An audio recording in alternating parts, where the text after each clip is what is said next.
ইসরায়েলে দফায় দফায় হামলা চালিয়েছে ইরান। দেশটির এই হামলায় ইসরায়েলের একটি বিদ্যুৎ কেন্দ্রকে নিশানা করা হয়েছে। এতে এলাকা জুড়ে অন্ধকার নেমে এসেছে।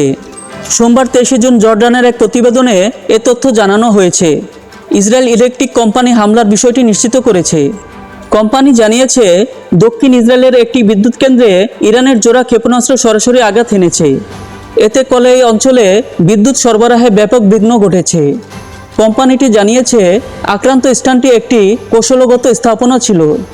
এদিকে ইসরায়েলে একের পর এক হামলা হয়েছে বলে জানিয়েছে আল জাজিরা। ইসরায়েলের সংবাদ মাধ্যমের বরাতে প্রতিবেদনে বলা হয়েছে, ইসরায়েলের আজদোদ ও লাচিস শহরে ক্ষেপণাস্ত্র হামলা চালানো হয়েছে। সংবাদ মাধ্যম টাইমস অফ ইসরায়েল জানিয়েছে, দক্ষিণ ইসরায়েলের আজদোদ এলাকায় ব্যালিস্টিক ক্ষেপণাস্ত্র ছোড়া হয়েছে। এছাড়া জেরুজালেম শহরের দক্ষিণে লাচিস শহরে হামলা চালানো হয়েছে বলে জানিয়েছে ওয়াইনেট নিউজ। ইরানের এই হামলায় শহরে ব্যাপক ক্ষয়ক্ষতি হয়েছে। বার্তা সংস্থা রয়টার্স জানিয়েছে, জেরুজালেম এলাকায় আরও বিস্ফোরণের শব্দ শোনা গেছে।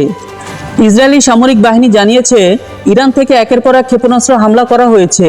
এর ফলে সেন্ট্রাল ও দক্ষিণ ইসরায়েলে বিমান হামলার সতর্কতা সাইরেন বেজে উঠেছে।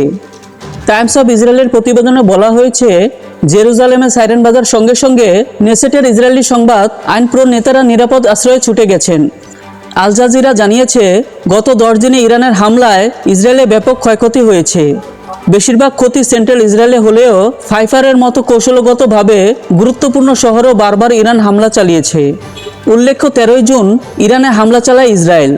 দেশটির এই হামলায় পরমাণু, সামরিক ও আবাসিক এলাকায় ব্যাপক ক্ষয়ক্ষতি হয়।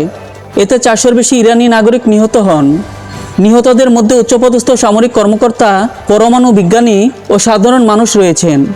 ইরান ওই হামলার পরপরই পাল্টা প্রতিক্রিয়া শুরু করে। 23 জুন পর্যন্ত অপারেশন ট্রু প্রমিস এর আওতায় ইরান ইসরায়েলে মোট 21 দফায় পাল্টা ক্ষেপণাস্ত্র হামলা চালিয়েছে।